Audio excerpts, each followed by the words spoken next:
It's another taste of terror. It's a second helping of horror. The bite is back. You can't go in there. Let's just go get help. Oh, who are we going to call? Critter Busters? Critters 2. The main course. Rated PG-13. Now playing at a theater near you.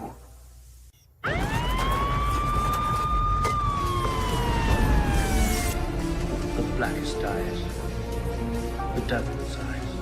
You will suffer an eternity for this.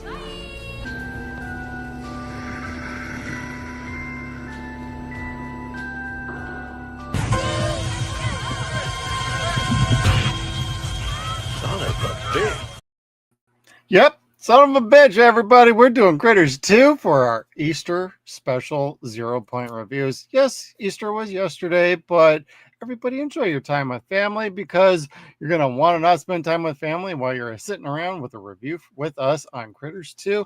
Now, Kevin, before we get into the good, the bad, and we judge this bad boy, everybody make sure you hit that like button down below. Subscribe. Kevin, have you subscribed to our channel down below, bitch?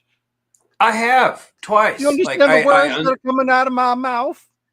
I unsubscribed and resubscribed just to show that commitment to Sparkle Motion. That's my man. That's my brother. All right. We got horror from another brother. We got Critters 2. It's a sequel. But what is your first memory of Critters 2?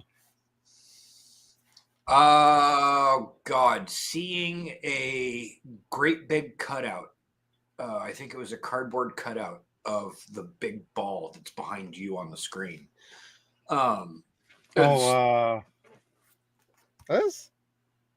Well, Or just the big giant ball when it forms into... Oh, I think I see giant ball.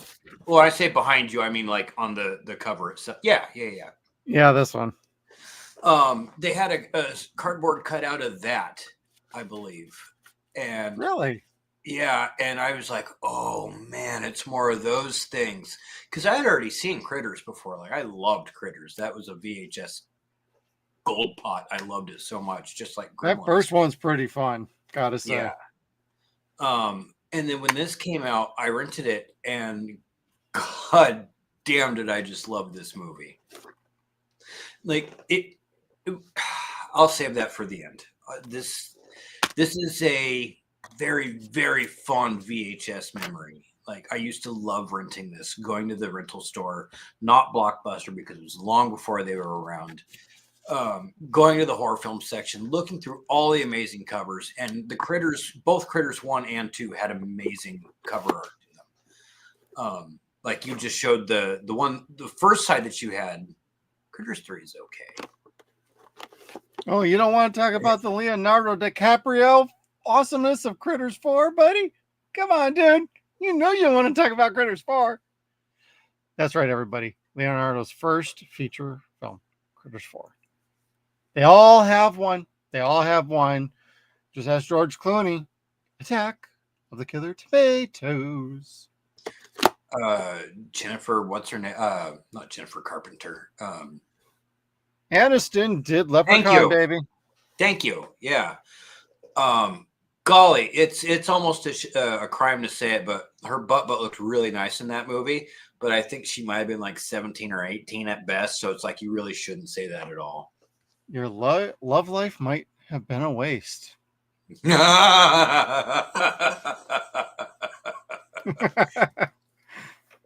Yeah, like Kevin Bacon with the first Friday the 13th. You know, most of the main A-list actors, B-list actors, they all have a movie. They're like, I don't want to talk about that one anymore.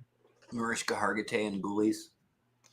That too. Well, and like with this one, the writer of it, David Twohy, has always looked back and been like, man, why do you keep bringing up this stupid movie? I hated working on it. I hated the story. I hated the script, yet I wrote it. Yet everybody keeps talking about it. Bro, people are talking about it because they like the goddamn movie. Yeah. Like, get off your horse, bro. I love your Riddick movies, but like, come on, dude. Like, seriously. I did not, not remotely. Pitch Black, Chronicles of Riddick. He did Below, the submarine ghost story movie. That sounds fun. That's a good movie. I liked it. Submarines and ghosts. I'm like, hey, that sounds like fun. Yep. What's that Pretty called? good. Below. Okay. Hell But yeah. this is the one he doesn't like to talk about. So everybody's got a movie in Hollywood that they don't want to talk about. I'm sure Stallone doesn't really want to talk about Death Race 2000. I don't understand. Like, this movie is so cool. Like, It's fun, bro. God, my first memory of this was like basically the video store. I mean, long story short on that one. It's like I saw this on videotape and I'm like, cover art looks pretty cool. I'm gonna watch that. Watched the both of them actually. Had you already seen the first one yet? Nope. Oh, okay. I got to tell you, it was the movie Tremors that got me to go check out more movies like that at the video store. That, and then I got into like House 1 and 2. So I was already kind of feeling like the horror comedy was working for me. And then I got into Critters, and I've been a fan ever since. And then, of course, I saw like 3 and 4 once they hit direct-to-video. Yeah. You know, I really like the Critters movies. What's that? I think I saw part 4 on HBO actually for the first time. And I still have not seen the most recent one, which from what I understand is not very good anyway. That's also what I've heard. And I heard Dee's only in it for like a minute or so. Yeah, and that's what would have gotten me on that movie anyway. Yeah. Well, what would get me on that movie isn't so much anyone from the original cast. It would be like, how well are they doing the monsters? How right are the Kyoto brothers involved again? Nope. Is the puppetry up to snuff? Is it CGI? Is it puppetry? That would be my deciding factor to go see Critters, whatever it's called. It's not 5. It's it's called something else. Yeah, it has one of them subtitle movies. Yeah, I'm not a fan of subtitles with these movies. Just call them Critters 1, 2, 3, and 4. Keep it easy. Keep it easy. I don't even know easy what as a cheeseburger, baby. Cheeseburger. Yeah, but these are fun movies. Good special effects. Like even for 1988, the gore effects on this were actually pretty rad. So if we want to just go ahead and get into the good parts of Critters 2, let's get on rolling with it, baby. Because the gore effects are outstanding. I love it when the giant ball rolls over a dude and all of a sudden it's just a skeleton just laying there on the ground. That just pops me every goddamn time. Let me see here. That's this feller right here. Indeed. And he's still shaking. I know, he was still kind of quivering from it. It was wicked. I loved it. Just gonna let my cat out. I'll be right back. All right. Yeah, like it's all practical effects. This is long before CG, thank God. And so what it is when the critters go after people, they roll into a ball, like a morph ball, like a cat would when it sleeps. But when they're angry in this movie, they all merge into one giant morph ball and they roll over this cat or this dude. And all that's left of him is just his clothes and his skeleton. And the skeleton's just kind of sitting there flopping like, ah! It's friggin' totally awesome. Quivering like a little. It's something out of like Army of Darkness. It totally works for me. Yeah. And it's a totally cheesy type effect. But goddamn, it was like a real looking skeleton with meat and blood on it. And the Foley effects are so good in this movie. The laughing and the biting and the chewing. It all popped. And it worked really well. Yeah, it's surprisingly well put together as a movie. The editing and the production values are actually really on point for a part 2. And back then, for a movie like this, hey, let's make some money, baby. Let's get going, because they blew some shit up. Like the practical explosions were amazing in here. Like this fight scene in the freaking burger joint restaurant was awesome, dude. Like they were blowing shit up left and right. They shoot the scalp off this thing and then it turns and then they translate and it says bitching in the mirror.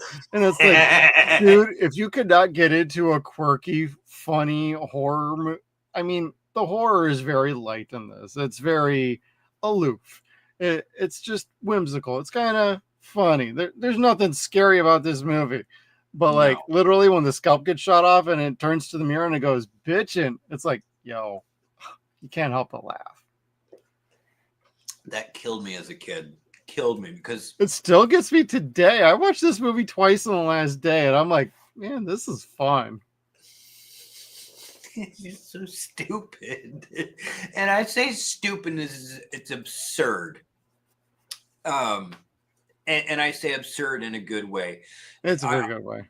I'm a Nicolas Cage fan. I love absurdity. So like if something just seems weird, like you say, an alien getting a reverse mohawk and he turns and looks and is like, bitchin'. Like that's just so goddamn funny. They intended to kill him, but they gave him a better haircut instead. Yeah, it's true. I don't know why he's ashamed of writing this movie. That's fucking gold. Yeah, I don't understand it either. Like, I mean, you start somewhere, like, just own your credits. Nobody's going to hate you for it. Nobody's going to hold it against you. The fact you wrote a cult classic and 30 years later, people are still freaking talking about the damn movie. What does that tell you? Like, come on, brother. Like, just take it. It's okay. You can appreciate the fact that you wrote a cult classic that's got a fan following that's way more hardcore than your Riddick movies. I'm just saying. Yes, absolutely. As a Riddick fan. Now, there are things to talk about in the bad section of this film, and we will get to it. And he is responsible for many of those things. But as far as an overall movie, like, you made a good flick. Like, it was. Well, and he wasn't even the director. He just co-wrote it, really. Still, like, this was a good story. This was a fun movie. There's nothing wrong with it. It was far above any other creature feature for its time outside of Gremlins. Yeah. Munchies would be the third, close third at best. Yeah, that's true. Well, Ghoulies. I take it back. I was gonna say Ghoulies. Where does Ghoulies rate for you on that scale? Ghoulies would be third. I'd say Munchies would be fourth. Yeah, I'd go Munchies fourth on that one. Sorry. It's just the way it goes. Munchies go to college, though. Woo-hoo! Big Jim! Hey, you need an Eddie Deason in order to get a bump in your score for that kind of meter. For that kind of meter. You know, oh, God, I can't be upset at seeing Eddie in this movie. Like, he is one of the movies, or one of the things that sell me on this movie every time. He's perfectly cast in this movie. He's perfectly placed, perfectly acting the part he's supposed to be playing. And then they swerve it. They make him a bounty hunter. For a moment. For a moment, yeah. And it could have gone on longer and it would have been okay. No, I would have preferred the Playboy Playmate, actually. Sure. And it went back to that. But going back to her was kind of like I wish it would have just kept going and like trying to find different things. Well, what would have been funny is the scene where Lee was staring at the cardboard cutout of Freddy Krueger. This is a New Line movie. They easily could have gotten maybe like a 2-second cameo from Robert Englund. Like, hey, just show up on set. We'll dye you up. We'll pay you like half the budget of this movie. Please show up and go, let's kill Kreitz. Let's kill Kreitz. Kill Kreitz. And that would have been enough, brother. Like, you could have then, transform into this. Transform back into the Playboy Playmate. Then it would have worked. Yeah. Or something more mundane. But the beautiful is good. Really good. No, I love the bounty hunters. They were, well, again, we'll get you to that. needed that in this movie, though. So that's where the script actually kind of pulls through, is like, you have people that already know how to deal with these things, but the critters are getting a little bit more intelligent and a little sassier. So they're getting a little unpredictable. Right. And that was one of the neat things about them in the first two pictures was that they evolve in intelligence. and they're very clever and very easily can outthink the humans or the bounty hunters. Right. And they're scary little creatures. Like the gremlins are fun and they're smart, they're intuitive, but Very. they don't get smart until they take a gene therapy, as it were. The critters, That was they what evolve quickly. Gremlins 2 when that happened. Yes, and Gremlins 2 is very similar to Critters 2. It's a I would comedy. say so. Yeah, it's a comedy as opposed to a horror film. And just like Critters, or just like Critters 2, it holds up to be just as good as its predecessor, despite being I'd say because it's a different type of film, it's able to stand up next to its predecessor. Oh, I would say so. And like, it almost feels like it's following the trope of, say, some of the other like 80s action sci-fi horror movies, that the first one's more horror, the second one's way more action packed with a little bit more humor, and by the third one, what the hell are we doing anymore? So it kind of holds true with the trilogy of the 80s. Like, hey, first one's good, second one's probably not too bad, third one, let's forget about that one. The quest for more money. Spaceballs had it pegged years ago. Yeah.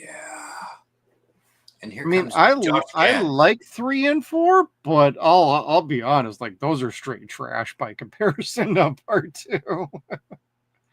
And Leo, bro, it got you a break in the movies. Just saying. I couldn't do it without Scott Grimes. I just couldn't. I liked him too much. I liked Brad way too much. Yeah. I didn't want to see the movie without him. No, and you got Barry Corbin back. I mean, dude is former sheriff in this movie, but dude was fucking on point. He had some of the best dialogue and best scenes in this movie. It'll keep you enjoyed all the way through. Him and Burt Gummer would have gotten along just dandy. Oh yes, absolutely. Harv is your no shit, no nonsense sheriff who was voted out, so now he has even less fucks to give in a landslide. So he's like, fuck this county, man. That was so funny. He's like, you want me to save these assholes? They voted me out in a landslide. Lynn was his secretary in the first movie, wasn't she? I think so. I did not rewatch the first one ahead of this though. Neither did I, and I haven't seen the first one. Fuck. I don't even think I've watched it since I bought it on DVD. I think I watched it last year when I got the box set from Scream. So if anybody's out there, you can still get this little Blu-ray box set of the 4 movies, no problem, on like Amazon or eBay. And do get it because it's out of print, so get it quick. Yeah, I mean, you can still get it for a reasonable price. It's not really going for like a crap ton of money. And if you go to Walmart, you could probably find the 4-pack on DVD as well. For like $30. I'm sorry, the Blu-ray was like $30.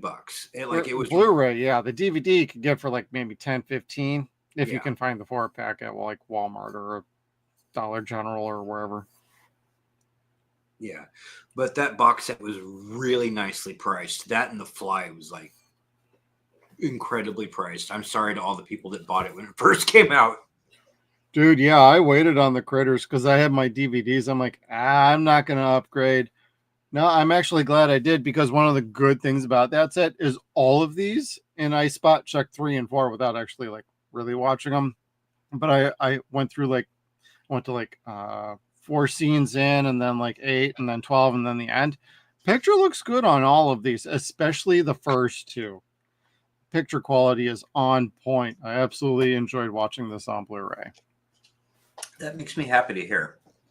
And it is on Tubi, everybody, too. So if you're really concerned about, hey, I don't want to pay for these right now, go to Tubi. Tubi's got them. Oh, well, shit. I had to bust out my DVDs. I had to bust out my Blu-rays, and then I realized today, oh, shit, it's on Plex and Tubi. Oh. So it's out there for everybody to check out. The Tremors TV show is also on Tubi right now for the next 8 days for anyone wanting to know. Damn. Since you already brought it, Wilson and Levi out there. Levi? We know you're watching. We're talking about you. just seen Glenn make that comment like 20 minutes ago before starting. So I was like, oh shit, you just mentioned Tremors anyway. That's right. Duh. Levi was talking about what's going on with the headlines lately, and he clarifies a lot of what's really going on as opposed to what you think is going on. Yes. He had a stream yesterday about that. Absolutely worth checking out. Yep.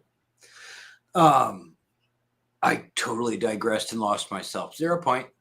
Yep, sorry. I 0-pointed us on that one because between Tremors and Critters, like these are two fantastic and fun franchises that don't take themselves too seriously, and that's part of the joy with these movies.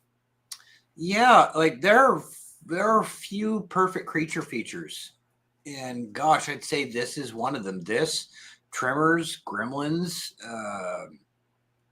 gosh, maybe Eight-Legged Freaks. I don't even like that one. I would take Eight-Legged Freaks out because it's mostly CGI. That's true, but you could still have a good creature feature with CGI if done right. The only other one I kind of like to point out is like Bats with Lou Diamond Phillips and Dina Meyer. I don't think I ever watched that. I worked at the theater when it was out, but I didn't ever actually watch it. Is it a creature feature? Yeah, it's just killer bats, and I think it's a fun. It's very much like Arachnophobia, just a little bit lighter on the scares and just a little bit more fun in general. So it's got some more energy to it. But hey, I like these kind of movies, so I enjoy them. You know, speaking of which, you know what else I forgot to watch yesterday was Night of the Lepus. I don't think I've ever seen that one. Oh, I need to get you my Rift Tracks password. I mean, I've seen all the damn troll movies, so I'm forever scarred with those anyway. No, Night of the Lepus. And you can't piss on that.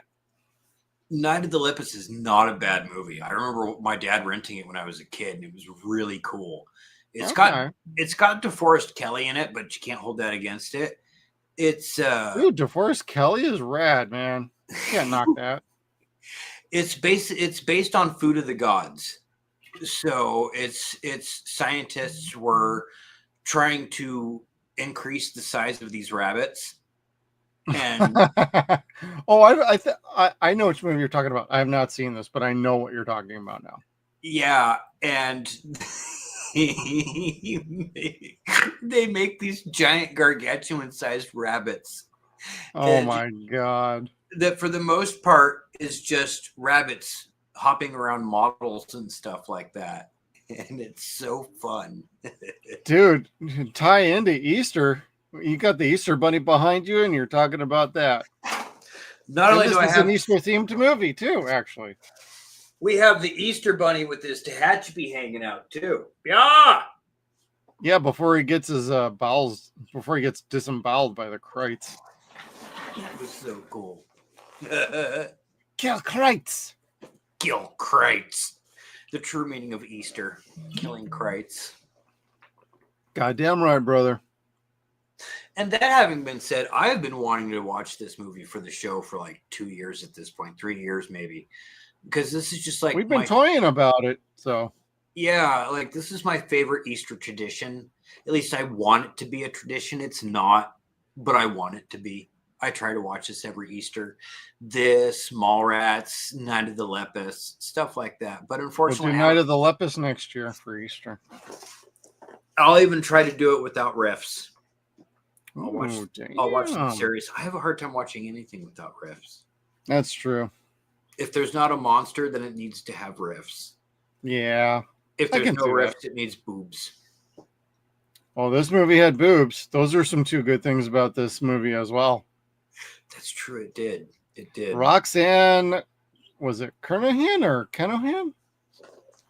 Don't know. Kernahan.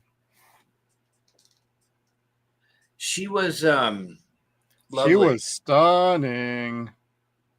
Beautiful blonde. Yes, she showed her boobs, everybody, but I actually think she did a pretty good job in the movie for what little she had to work with. Hey, she was in for what little she had to work with as far as clothing. She was in Tango and Cash. Yes, she was. I did not realize that. And unfortunately, in 1993, she did pass away from a car accident. So we didn't get to see much more of her. So her filmography is a little bit on the brief side, but she was beautiful. She did a pretty good job. She didn't seem awkward or anything. She seemed to do a pretty. I thought she did a pretty good job, and then she had to put clothes on. Yeah, she did not take herself too seriously, but she was not a poor actor either. She was able to deliver the lines convincingly. Like, well, she had actually gravitas to her voice when she's like yelling "Kill Kreitz." It's like, yeah, let's fucking go. yeah, like shirt or not, we're gonna go fucking kill something. Let's do it. Not like she had a goddamn squeaky voice of "Let's kill Kreitz." It's like, nah, Yeah, let's go. Wasn't trying to be sultry, wasn't trying to be feminine in any way. It was, let's just go fucking kill something. Damn straight. That's how I want my goddamn movies to be with their actors. It's like, let's fucking go. And I'm like, at 8 years old, is this how a fetish starts? I would say so. It could have been different if it was Sybil Danning. So yeah, that could have been even bigger bosoms. But no, we did pretty good with Roxanne, and then they went with like who else was it? Eddie Deason was Lee for a minute too as the bounty hunter. So that was a nice little. They did that in order to allow the audience to know the other bounty hunter, Ugg, could actually change his appearance too, so that later on in the movie, you would actually have a better understanding of how they set up the climax going on. And I thought that was actually pretty smart. So, you know, oh, you're going to disagree, you little bitch. No. Oh. For it being a sci-fi film, Ugg killed me as a kid because I don't, you know me, I don't typically like spaceships and star battles and stuff like that. And this is very much. So no laser blast for you. God damn it. Yeah, laser blast was hard. Hard. That's hardcore bad. Oh goodness. But no, this teeters on the edge of that. This like walks the fine edge of horror and sci-fi. Yeah. Like you've got spaceships that look like a Norelco razor. I don't know if I just dated. That's a good analogy right there. Yeah, like I don't know if I just dated myself by calling it a fucking Norelco, but dude, mine's in the bathroom. I could go. It looked like an old Norelco. I shave around. Yeah, and like it had pew pew effect, but at the same time, you see a guy get his foot bit off very quickly by a little like that was gnarly Pomeranian looking thing with like 7 rows of teeth. God, yeah, like a little hot dog wiener dog. Mm. Yeah, or the Fizzig thing from Dark Crystal. Yeah, Fizzgig, yeah. So fucking cool. I do love looking at the Kreitz. Like they are one good of design. Like, horror's perfect designs. Yes. I think you can actually get replicas somewhere, but I haven't looked in a long time. So I'm not sure where. It might be like Trick or Treat Studios or Amazon even or eBay. But there was officially licensed Kreitz out there at one point. Yes, they were numbered too. My friend Daniel Griffith. Oh, they were? Oh. Yes. I think. There was a set that was numbered anyway. Daniel has one. Okay. The gentleman who does all the special features for your Blu-rays, he does all the special features for Mystery Science Theater as well. Ballyhoo Films is his production company. Anyway, Daniel does a whole bunch of neat stuff, but he did the special features for this, and he is a huge Critters fan. And he even has a prop replica of a crate, and it is like just the most gorgeous looking thing ever. Daniel, brother, you are cordially invited to when we do the original Kreitz, or 3 and 4. You know, I invited him last year when we were going to do part 2, and it just never came to be, and I felt like an ass. I feel like you are an ass too, so. I am. Ask anybody that knows me. Yep, indeed. Super ass! Wouldn't have you any other way, but No, this is a fun ass movie. I love the comedy, love the horror aspects, love the sci-fi aspects. It's a good actual blend that, yes, it teeters a little more into the comedy aspects, but there's enough there for a little bit of everything for everybody. And I like that little blend. And I think they did very well. And it's a quotable picture too. Like Oh, there's lines galore, brother. if you grew up with this film, there are lines that will stick with your soul, like sear into you. You got a favorite? I have two that get into my head all the time that I cannot stop saying. One is the theme song to The Hungry Heifer. Yep. Hit the hungry heifer. And then the other one is when the grandmother gives the little girl the chocolate rabbit. She's like, chocolate, thank you, Nana. She's like, it's better than chocolate. It's carob, dear. And I'm like, oh, you bitch. I'd say anything from Barry, honestly, for quotable lines, but ask me to quote one other than like him swearing, and it's like, wait, did I remember that correctly? Because he's like, what the hell are you talking about, boy? When he's talking to Scott Grimes' character of Barry. You bunch or of Brad. Yeah. Yeah. It's like, the hell are you talking about, boy? But, you know, at least we do get a fun couple of cameos in here. We do get Tom McLaughlin, infamous director of Friday the 13th Part 6, Jason Lives. He was one of the church guards. Was he? Yes, he was. Was he the one that says, get your little butt back in there? I think so. Nice. If I remember correctly, but that was pretty funny. That is cool. Like, I always felt bad for that guy. The kids got him killed. He probably would have been alert had they not distracted him. Yep. Well, and I also love the moments like when the town feels like they defeated the Krites, and all of a sudden the ball comes exploding out of the factory, and it's like, oh shit. Son of a bitch, we're fucked. And that's why I included that clip at the end of our intro, because I absolutely thought that was super funny. It's like you got Barry going, son of a bitch. What the hell's going on? Everybody run. Yeah, he's sitting there shooting his fucking guns like Yosemite Sam. The whole town's like just partying, like, yeah, let's friggin' go. And, oh shit, we're fucked. I love the dude Brad, where not Brad, it was the other guy. Oh, the greaser guy? Yeah, the townie or whatever the fuck he was, where she asks Brad, are you okay? And the greaser goes, yeah, it's just ketchup. Yeah, it was pretty close, but it's just ketchup. And they just kind of look at him like, shut up. Fucking putz. But he carries on like it ain't no thing. Like, yeah, I know you're actually talking about me. I know you care about me, woman. He'll be leaving. I nearly knocked out Brad for you, woman. Scott Grimes could have taken your ass out, bro. Just saying. I love Scott Grimes so much.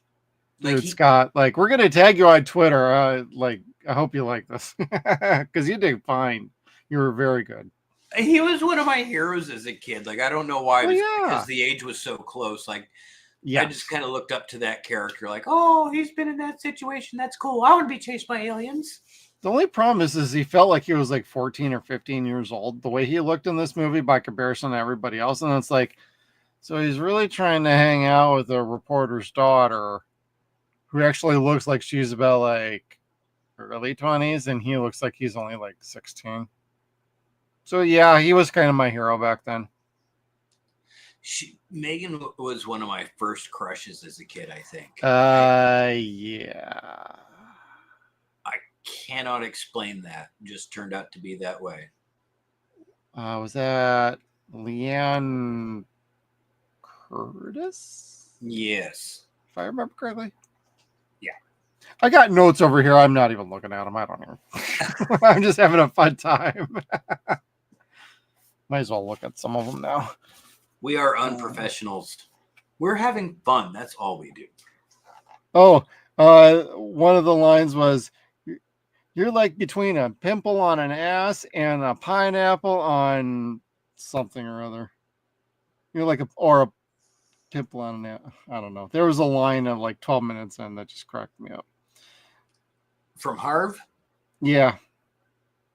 Yeah. Like anything that comes It's just out of a Harv. dog. So was Cujo. So is Cujo. That's another fun line too. Fucking pussy. That was a beautiful ass pit bull, though, wasn't it? Yeah, oh yeah, that was a pretty boy. And they Yeah. kind of killed him too, but at least they did it relatively off screen, and it was Yes. obvious dummy. Although the Yeah. Krites killing like the cows, I'm like, cows don't really look like that. Why are their skeletons all black like that? You know, that's okay because some people are really sensitive to animal cruelty on screen. I don't like seeing animal cruelty in general. Yet they could have whipped the shit out of the Easter bunny behind you, and I wouldn't have cracked a wince at that. Just wait until you see Night of the Lepus. Oh, God. Is Sam Anderson in that one too? Oh my God. They blow them up. Oh man. I don't know that there were no animals harmed in that picture. Probably not. But in this movie, it was all like processed food, so it was okay. Nothing was really blown up. Hamburger, cheeseburger. Oh God, there was a line in here that I'm gonna use for a clip on our Dead Wire live show on Saturdays. And Kevin, I'm sure you'll absolutely appreciate when we do a glory hole thing for you. Swell. Oh man. And you know what else I really absolutely thoroughly loved about this movie? I mentioned her before, but I didn't get a chance to say just how much I love her. Is Lynn Shay. Lynn Shay. Oh, fantastic. Like, she sells the scary. The movie's not scary, and it doesn't have to be. You don't need to be shown how dangerous the critters are or how terrifying they are. Exactly. Because she's already terrified of them for you. She's going to show you that they're terrifying. Yes. And she sells it really, really well. And it's Lynn Shay, so she's horror royalty. And golly, it's just so nice to see her doing something campy and fun that's not like Insidious or Ouija. That's something very serious and like award worthy. Right. But no, she did a pretty damn good job as Sal. I thought she stood out actually pretty good amongst a pretty good cast otherwise, like Eddie Deason, you got Scott Grimes, Leon Curtis, you got like Douglas Rowe as Quigley, got Lindsay Parker as Cindy, Terrence Mann as Ugg. Like, dude, Barry Corbin, like, let's go. Like, great fun cast. They were all on board with this. And Sam Anderson, like, remember him from Perfect Strangers, so. Perfect Strangers. What was he in Perfect Strangers? He was Mr. Gorp. Oh, yes. Copley? That's right. That's right. It has been so long. And the principal from Forrest Gump. Forgot about that. Gorpley. Okay, so I was partially correct. Yeah, he's been in a few things, but that's kind of what he was mostly known for. He was in the Stan TV remake a few years ago, Boston Common,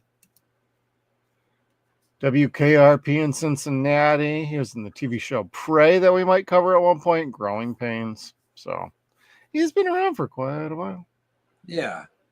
1947 he was born, so everybody appreciate him while he's still with us. He's older. Nothing's wrong with him. Just saying appreciate, because all these things come in threes. Dick. You're welcome.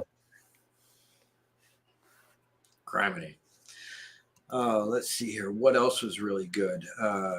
So the whole Easter aspect is fantastic. I love that they added a holiday to the movie.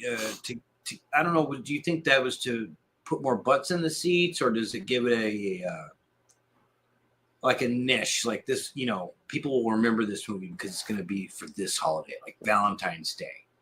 I think so. It was mostly just to kind of give a little oomph to the script into the movie. And I think it plays out pretty all right. I don't really have a problem with it. They don't delve into like Easter or the resurrection, too much of that stuff, but they do use the church as a focal point for where everybody's trying to find sanctuary. So Yeah. there's something to be said about, hey, this was the one safe place in the whole movie you could go, was the church. And the fun, I don't want to say funny. Except for the bunny kill. Yeah. That was amazing. That scene there is the only exception to what you just said. Like everything you just said is absolutely correct, except for that one scene. That is the scene where it shows the preacher reading scripture from the Bible. And as he's reading it, the murder of the sheriff is basically coinciding with that scripture reading. And it was really eerie. That's where your violence is in this picture. The gore, for lack of a better term, was there, although all it was just red paint. Like you don't see anything. It was a really, really good and powerful scene. And it starts off comedic. It eases you into that terror. If you never unzipped your costume down low, you would have been just okay. Yeah, you could have just hopped right past that and right into the church and had a day. No, you had to stick around and see what was inside those eggs. Yeah. Oh, hey, I wonder what came out of that thing. Dude, run. Like, did you not watch the movie Alien? Like, run, brother, run. No, that's a Fox picture. We're owned by Warner Brothers. Shut up. Stop making sense. You know what wasn't cameoed in this movie because it wasn't quite done yet was Ninja Turtles. That could have been interesting. At least at like the video store as like a little something in the background. Yeah, because this is cameoed in Ninja Turtles. It is? The first one is, yeah. Oh, I didn't know that actually. I never caught that before. When Raphael gets pissed off and takes off, he goes to the movies and he goes to see Critters. That's right. And he's I like, forgot about that. And he made fun of it, like, people actually call this entertainment? Yeah, we do. Man, fuck you, Raphael. Yeah. He's crude. And rude. They're dudes with attitudes. All right, Kevin. Maybe we should get on to what didn't work in Critters 2. What you got there, buddy? You sounds like you're a little not wanting to get into it. It's a little cheese. It's got some cheese to it. Yeah. If you can get past this cheese, it's okay. If you can get past the sci-fi space bounty hunters, it's fine. To me, the scenes with the bounty hunters dragged on a little bit too long. I don't know if that needed to make the movie longer or what, but the hunting scene went on a bit too long. Yeah. Especially for Lee's death scene. It was like, why'd she run off and now she no longer has a partner with her who was just with her? Like, I know it's Charlie and he's kind of a goofball, but like he was just with her and now all of a sudden he lost track of her. Yes. Yeah. It all went really, really quick. It sucked that Lee died. Like I liked Lee's character from the first movie in general. Yeah, me too. But I don't know. They kind of slow the picture down. The picture is very Earth-based. It's very Brad-centered. Yeah. And I think that's probably the best way I could put it, is you're focused on this movie with Brad as your main character, and then Brad's taken out of the picture altogether. Suddenly the bounty hunters are the main characters that you're focusing on. Yeah, Brad takes a pretty big back seat once the movie hits the second act. Right. And there was plenty of story to tell with Brad and Megan. Plenty of story. I actually like them as a couple. I mean, and their ending was just like, oh, just a sweet little kiss, and he's off on a bus. It's like, bro, stay the fuck there, or get on the bus with them, Megan. Like, Jesus Christ. Get on the next one. Yeah. You tell Harvard to shove it. That's something that did bother me, was a bit of the ending. Like, Oh, come on. You set this up to have a sweet ending with the two of them, and you just fucking tanked it. Like, bro, come on. Oh no, they can't get down because we can't have premarital sex. Well, it Underage was an Easter premarital. movie, apparently, so go Christian. It is risen, baby girl. Yeah. Something was risen, and it was for Roxanne. Sorry. But no, honestly, all kidding aside, there's not very much bad in this movie. Other than not having a main central character, there's nothing bad about this movie. This is a movie that knows exactly what it is. It knows what it's trying to be. It becomes that, and it maintains it consistently. It maintains its horror as well as comedy very well. When horror comedy was still not new, but Still not kind of very iffy. yeah, like horror comedy's been around since the 40s and 50s, Yes. but it's not mainstream, and it's very hard to get horror comedy to be mainstream. So the fact that they didn't even tell anybody that this was going to be a comedy and it still did well was, it's kind of a testament into how much, like you said, people like this picture. So again, I can't see the writer being that displeased with this. Like, oh God, I hate this. Sure, hate working on it, but be appreciative of the fact that it's touched a lot of people. Like, this was comfort food to a lot of people growing up. Oh, yeah. It's got a nice notoriety to it. It's got a dedicated following, at least for the first two movies. And, while the plot is exceedingly simple, the characters are simple. They're not too in-depth or complex. They're all enjoyable. Everybody's got a role to play. Even like the bit background characters, and even Tom McLaughlin as a church guard. He's trying to protect a little girl who then ultimately makes a stupid decision and starts riding her bike around down on the ground while the critters are trying to catch her. And you got Brad just swinging like a baseball bat around, just knocking them away. It's like, really? Like, there is some stupid moments to the movie, but they give you a chance to like just enjoy the movie without being like incredibly stupid. Like, wow, that's lame. That's lame. No, it all ends up serving a purpose to, you know what? This is probably building up to something even more fun. And they blow shit up. Like, so for all the stupid scenes that you have to suffer through, they have a ton of fun, like blowing shit up, having some good with some gore effects, practical effects. Like, everybody is clearly having a fun time on this movie. Cheese aside, it's a cheesy fucking movie. Would I give this movie a 10 out of 10? Fuck no. But like on an entertainment scale, this movie is right on the fuck up there. Oh yeah. Yeah. But there are issues with the movie. The plot, like I said, simple. There's plot holes you could drive a goddamn 18-wheeler through. It's just how it is. It feels like the movie's missing like about 10 minutes worth of scenes, to be honest with you. It's because they were all taken out to make room for the fucking bounty hunters walking through alleys. Well, I bring that up, and on the Blu-ray there is TV additional scenes to the tune of about 12 minutes. I have not watched them yet, but I did kind of check that out really quick before we came on. There's 12 minutes worth of additional scenes on the Blu-ray that you cannot get on the DVD. Well, I know what I'm going to that I need to check out, because I was like, I want to check those out. But it was for the TV cut, because they obviously had to cut out the nudity part, at least, and some of the gore. That boobish. But that was a treat for me as a kid. I apologize. And probably why I still like saying boobies now. Oh, you like your Playboy. Yeah. With the staple in her stomach. That was super funny. I'm like, wait, what was it? And then they showed up the picture on the centerfold with the staple, and she's like, oh, I just pop it right on out. Like, I understood that as a kid, like that was a staple and that he tore it out, but I didn't quite get it until I saw it when the DVD first came out, and I laughed my ass off uncontrollably. Yeah.